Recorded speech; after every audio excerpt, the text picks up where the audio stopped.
Та яг одоо илүү өрөө суугийг хүлээн авч сонсож байна. За ингээд сонсогч та бүхэн сувагтаа тавтай морилно гэж хүсье. Өнөөдрийнхэн дугаараар нэг Америкийн ютубер залуу хятад улсын талаар өөрийн сувагтаа юу гэж ярьсан сонирхолтой одоо бичлэг мэдээллийг хүрэхээр бэлдлээ.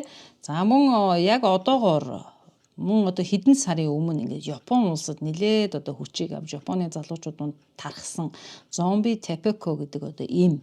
За ер нь бол мансууруулах байдлын талаар ярих болно. За ингээд хүлээн авна. Энэ залуу бол ютубер хүн, өөрийн гэсэн ютуб сувагтай. За тэрээр бол ер нь хятад улсад өмнө нь бол маш олон жил ажиллаж амьдарч байсан хятад хэлтэй хүн л дээ. За энэ хүн ингэж ярьж байна.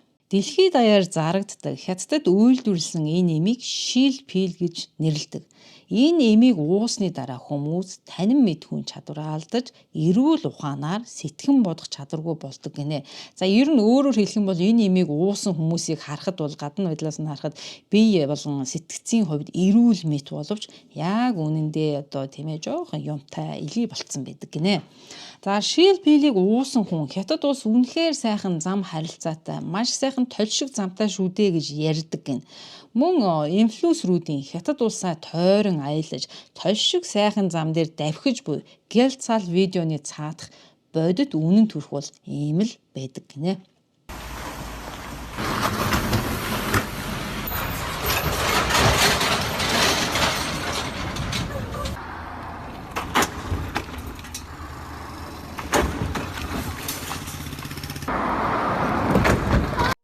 Тэрээр мөн ингэж ярьж байгаа. Би 2019 онд мотоциклоор хятадыг тойрон аялал хийсэн. Аялаж явахдаа энэ улсын талаарх сайн муу болохгүй зүйлийг нүдэрээ үзэж харж авлаа.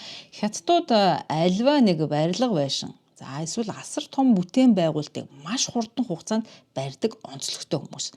За саяхан нэгдээд 3 хүн хонож байсан шинэ худалдааны төвийн таазан нураад 8 хүн гэмтсэн байна. Мөн баригдаад удаагүй байсан асар том гүр нурсан. За үүний шалтгаан нь бол ерөөсөө тэд геологийн судалгаа хийгээгүй, маш чанар муутай, болох хурдтай барьснаас болсон гэж байгаа. Энэ бичлэгдэр харагдаж байгаа гүр бол хятадд 2025 онд нурсан 3 дахь том супер гүр байсан. За энэ гүрийг ер нь барьсан зорилго бол мэдээж бол одоо зам харилцаанд зориулсан. За гэхдээ бол хятадын ард түмнийг гайхажруулах зорилготой барьсан гэдэг. Олон нийтийн мэдээллийн хэрэгслээр гаргаагүй хичнээн жижиг гүүр барилгууд энэ тэнд нурсныг бол бүү мэд. За ингээд одоо эмний тухай ярианда буцаж орё. Шил пилийг уусан хүмүүс бол ингэж ярьдаг гэж байна. Сошиал медиа дээр мэдээлдэг хятадын талаарх бүх сөрөг муу мэдээллүүд бол бүгд худлаа. Учир нь хятад улс маш хурдастай хөгжиж байгаа бөгөөд шавар шавхаатай эвдэрсэн нүх үүссэн замууд алс холын бүсүүдэд амьдардаг туйлын ядуу хятад иргэд гэж одоо аль хэдийн байгаа болсон гэж ярих болно гинэ.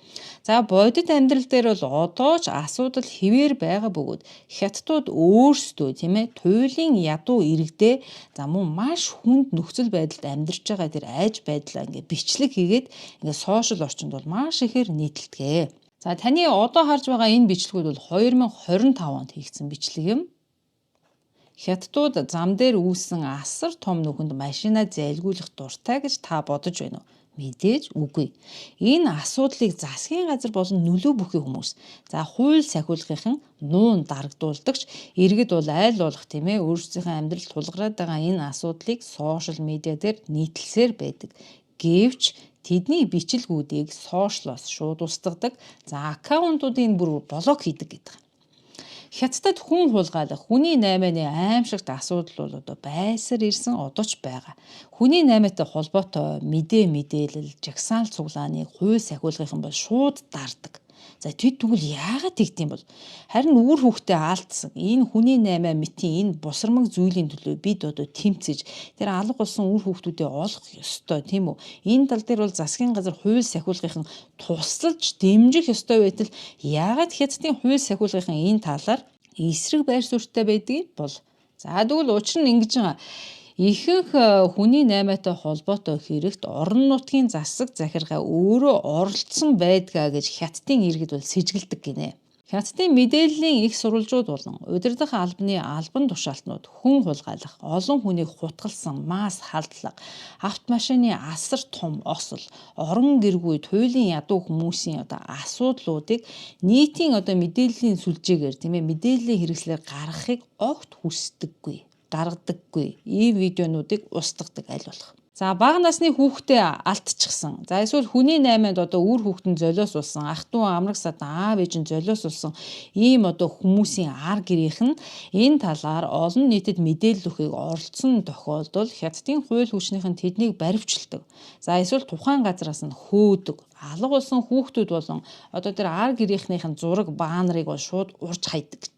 За шилбэлийг уудаг инфлюенсерүүд гэдэг байгаа. За мөн хятадуудтай хамтарч ажилладаг цагаан сарамгчингууд гэгдэх хочтой барууныхан эдгээр ард түмэн тулгараад байгаа маш хүнд асуудлуудын талаар хизээж үнэн зөвөөр ярихгүй. Тэдэнд ерөөсөө сонголт ч угаасаа байхгүй гинэ. За ер нь тэд бол амнаасаа Хятад улс бол маш сайхан өндөр хөгжилтэй улс. Хятад улсад no problem ямар ч асуудал байхгүй. Харин Америк болон баруунд бол асуудал байдаг. Тэд бол гаж донтноор дүүрэн хар тамхичтай дүүрэн бла бла алуурчтай дүүрэн гэмтэр ярьдаг. Ингэж дүр эсгдэг гэдэг. За хэд хэдэн жишээг авч үзье гэдэг энэ залуу бол ярьж байна. За Хятад улс иргэдээ халамжилдаг, эрүүл мэндийн үйлчилгээ үн төлбөргүй. За Хятад ийм бол маш сайн өндөр чанартай, маш хямдхан байдаг гэж сурталчилдаг. Гэхдээ энэ нь тийм биш юм. Энэ хөгшин ир эмнэлгийн шатаар өгсөж байгаад ухаан алдаад унсан юм байна.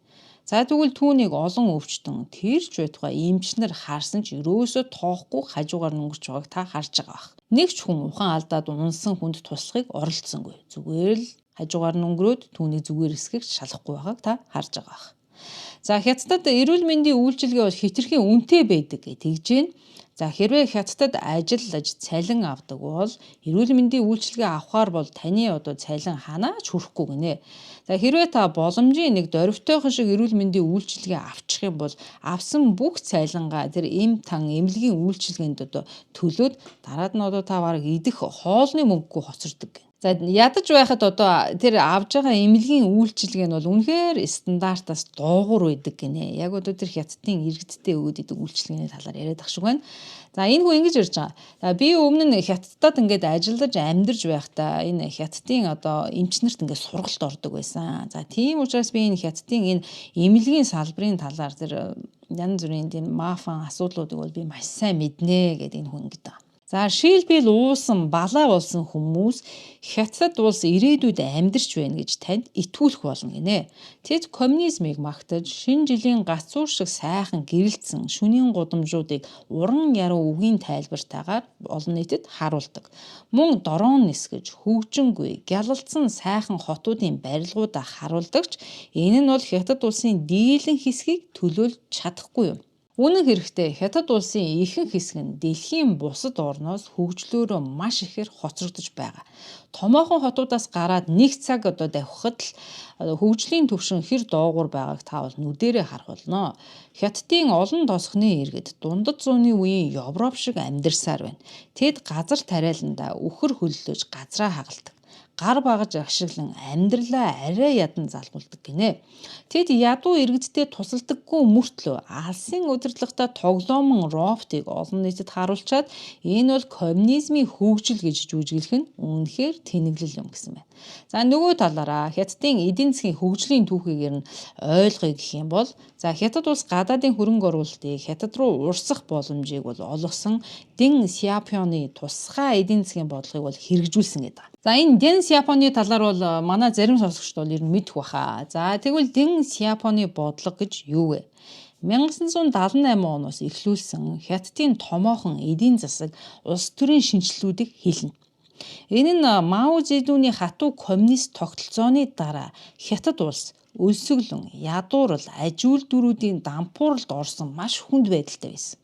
За ингээд Дэн Сяопин гэгч бол засгийн эрхэнд гараад Хятад улс коммунист нэртэй үйлдсэн ч яг үнэндээ капитализм руу маш хүчтэй орсон байна. За ер нь бол одоо энэ үүний үр дүнд тийм ээ Шинжээн зэрэг хотуудаа бол ер нь бол чөлөөт худалдааны бүс хотууд болгосон байна. Татварын хөнгөлтүүдийг бол одоо бизнес эрхлэгчдэд бол өгсөн. Гадаадд технологи хятад улс руу татсан байна. За үүний үр дүнд бол тийм ээ дэлхийн хамгийн том үйлдвэрийн бүсүүдийг хятад улсад бий болгосон байна. За өнөөдрийн нөгөө дэлхийн томоохон компани брэндүүд болох Apple, Tesla, Nike зэрэг бүх том брэндүүд хятадд үйлдвэртэй болсны одоо суурь нь энэ. Засгийн мэдэлд байсан үйлдвэрийн нэгжүүдийг иргэдэд өгсөн байна. За Мао Зэдүний үед бол одоо бүх тэр бизнес үйлдвэрүүд бол одоо засгийн мэдэлд байсан юм билээ. За ингээд иргэдэд бол хувийн бизнес нээхийг зөвшөөрсөн, компанид ашиг олохыг бол зөвшөөрсөн, гадаадын хөрөнгө оруулалтыг бол өөрсөндөө татсан, дэлхий дахинаа нээлттэй худалдаа хийх бүх боломжийг тийм ээ ерөөсөө энэ нээж өгсөн байна. Хэрвээ барууныхан хятад руу хөрөнгө оруулаагүй бол хятад улс өнөөдөр ч гэсэн маш ядуу өлсгөлөнд нэрвэгдсэн Мао Зэдүний үеийн тийм коммунист улс хэвээр байх байсан гэдгийг бол энэ залуу яриад байгаа юм л да. За ингээд шийлпил уудаг нөгөө худлаа ярьдаг хүмүүс бол хятад улс маш аюулгүй. Та одоо магадгүй хятад улсын айлыг хотод явж байгаа төрөвчөө ч юм уу үнэт эд зүйлээ олон нийтийн газар орхих юм бол хинч таны одоо тэр эд зүйлийг хулгайлахгүй гэж худлаа ярьж сурталчилдаг гэдэг. За хулгайн асуудал бол хятад улсад одоо ч тулгараад байгаа хамгийн том асуудлуудын нэг юм. Хулгайн хятад улсад маш түгээмэл байдаг. Энэ бичлэгнээс бүр сүмийн өргөлийн хайрцагнаас хулгай хийж байгааг та одоо харж байгаа бах тийм ээ энэ хүнийг. Хүмүүс яагаад олон нийтийн газар явахдаа үүргэвчэн ингээд хятад улсад тийм ээ урдаа үүрээд явж байгааг одоо та ойлгосон баха. Та дэлхийн бараг улс орон бүрт Chinatown байдгийг мэдэх бах. За тэгвэл хятад улс өнөөдөр асар өндөр хөгжилд одоо хүрсэн. Иргэдтэй ээлтэй улс юм бол яагаад сая хятад хүмүүс эх орноосоо айл болохоор дөрвөж зүгтхийг түүс болж тийм ээ өөр улсад очиж ингэж Chinatown мэтийн ийм том тауныг байгуулж амьдардаг юм бол. За өнөө цагт бид хүмүүсийн дийлэнх сошиал медиагаас одоо мэдээлэл авдаг ертөнцид амьдарч байна. Тэгвэл хятад улс өөрсөдөө холбоотой бүх мэдээллийг сошиал орчинд цензуурлаж хязгаарладаг байна. Ямар нэгэн сөрөг, маргаан дагуулах бичлэгүүдийг тэд интернет орчноос шууд устгадаг, хаадаг. Харин Америк болон барууны талаар альва муу зүйлийг бол хятадын нөлөө бүхий хүмүүс Instagram, TikTok гэх мэт сошиал медиа дээр шүүмжилж бол чөлөөтэй ярьдаг нь үнэхээр шудраг бос юм а гэдэг. За мөн хятад улс иргэдтэй гадны том платформуудыг хэрэглэхийг зөвшөөрдөггүй шүү дээ. За энэ бүхнийг бол манай сонсогчд мэдэх байх. Жишээ нь бол одоо бид нар Монгол улсаасаа гараад хятадд очиход бол Facebook хэрэглэж болдгоо, тусгай одоо програм ашиглаж хэрэглэдэг. За YouTube бол угаасаа хятадын ард иргэд бол хэрэглэдэггүй тийм үү. За тийм учраас хятадын тухай бичсэн өнгөлөг сайхан постуудад та шууд итгэх хэрэггүй. Энэ нь одоо хуурамч зохион бол ерөнхийдөө сурталчилгаа байх магадaltaй юм шүү гэдэг мессежийг энэ хүн маань өгсөн байна. За одоо Японд тулгараад байгаа зомби тепеконы талаарх мэдээллийг та бүхэндээ хүргэе. Японд шинэ асуудал үүсээд байна. Сүүлийн жилүүдэд Японы өсвөр насны хүүхдүүд гэрээсээ зугтаж, Шинжукугийн гудамжинд олноороо цугларч, тэдгээр хүүхдүүд мансууруулах бодис хэрэглэх нь хэвээ үзэгдэл болсон байна. Япон улс мансууруулах бодисын асуудлын хувьд дэлхийн хамгийн аюулгүй, хамгийн хатуу хуультай орнуудын нэг гэж тооцогддог байсан. Гэвч сүүлийн үед Япон улс даяар шинэ төрлийн мансууруулах бодис тархаж байгаа нь үнэхээр харамсалтай. Энэ мансууруулах бодис нь сүүлийн жилүүдэд Аз төв даяар тархсан гэх интернетэд мэдээлэл байдаг. Энэхүү мансууруулах бодисыг Itomidat гэж нэрлэдэг бөгөөд Японд Zombie Cigarettes, Zombie Tobacco нэрээрээ илүү танигдсан байна. Itomidat гэх бодис нь анх эмнэлэгт мэдээ алдуулагч, нойрсуулагчийн зориулалтаар хэрэглэгдэж байсан мөн Америкийн нэгдсэн улсын цаазаар авах ял гүйцэтгэх тухайн үед хоригдолд тайвшруулагч болгон өгдөг байсан байна. Энэ бодисыг зугаа цэнгэлийн зориулалтаар хэрэглэхийг огт зөвшөөрдөггүй. Гэвч одоо цагт Японы залуус үүнийг зугаа цэнгэлийн зориулалтаар хэрэглэж эхэлсэн байна. Zombie Tobacco гэх нэр нь энэ бодисыг хэрэглэсний дараа хэрэглэгчийн гаргадаг нүдэнд илт хяналтгүй зомби мэт хөдөлгөөнөөс үүдэлтэй нэршил юм. Харин тамхи гэсэн нэр нь Японд уг бодисыг жирийн электрон тамхи мэтээр харагдуулж хууль бусаар худалдаалж байгаа залтай аргаас үүссэн нэр гинэ. Энэ нь хүмүүсийн дунд уг бодисыг мансууруулах бодис биш, зүгээр жирийн электрон тамхи гэх буруу ойлголтыг бий болгосон явдал юм. Итомидатыг хэрэглэснээр ялангуяа электрон тамхи хэлбэрээр татах үед дараах хүндрэлүүд хүний биед үүсдэг байна. Хит их нойрмоглох, цусны даралт огцом унах, дотор муу харах, төөрөгдөлд орох, ухаан балартах, булчингийн үйл ажиллагаа алдагдаж, биеэ хянах чадвараа алдах буюу зомби нөлөө. Мөн бөөрийн дээд булчирхаа болон кортизол дааврын ялгаралт алдагдах хамгийн хүнд тохиолдол үхэлд хүргэдэг юм байна. Япон улсад нэг төрлийн үзэл бодол байдаг. Тэд арх тамхиг өдөр тутмын амьдралын нэг хэсэг мэт хүлээн зөвшөөрдөгч гэлээ. Харин бүх төрлийн мансууруулах бодисыг туйлын сөргөөр чөтгөрийн зүйл мэтээр үздэг. Үүнээс болж аль мансууруулах бодис нь хөнгөн нөлөөтэй, аль нь маш аюултай болох талаар Япон хүмүүст сайн ойлголт огт байдаггүй гэнэ. Тиймээс зомби тапеко гарч ирэхэд Япончууд энэ мансууруулах бодисыг ямар аюултай болохыг мдээгүй шууд л хэрэгэлсэн. Үүнээс болж залуус ийм төрлийн мансууруулах бодис ямар аюултай, бүр цаашлалд үхэлд хүргэдэг болох талаар огт ойлголт байгаагүй. Тэд энгийн электрон тамхинд ямар л айхтар нөлөө байв гэж бодон хэрэгэлсэн байна. Японы эрх баригчид нийгэмд янз бүрийн өвс татах хувилбаруудыг дараалан хориглосон хуулийг гаргасаар ирсэн ч олон залуус веб татагчийн хандлага руу орсон байдаг. Энэ мансууруулах бодисыг нийгэмд энгийн электро тамхи буюу веб хэлбэрээр үйлдвэрлэж веб татдаг залуус дунд оруулж ирсэн байгаа юм. Энэ бол маш залжин арга. Хэн нэгэн зомби тапеконы найрлагатай электрон тамхиг татах үед дотор нь байгаа итомидат гэх бодис хүний биед шууд нөлөөлж төв мэдрэлийн системийг унтраадаг. Эхэндээ энэ нь түр зургийн жаргалтай эсвэл хөвж буй мэт мэдрэмжийг төрүүлж болох ч удалгүй нөлөө нь илүү аюултай зүйл рүү шилждэг байна. Энэ бодисын нөлөөгөөр хүний булчингууд татаж эхэлснээр булчин ба тархины хоорондох холбоо тасалдаж хэрэглэгчийн хөдөлгөөн яг зомби мэт харагддаг.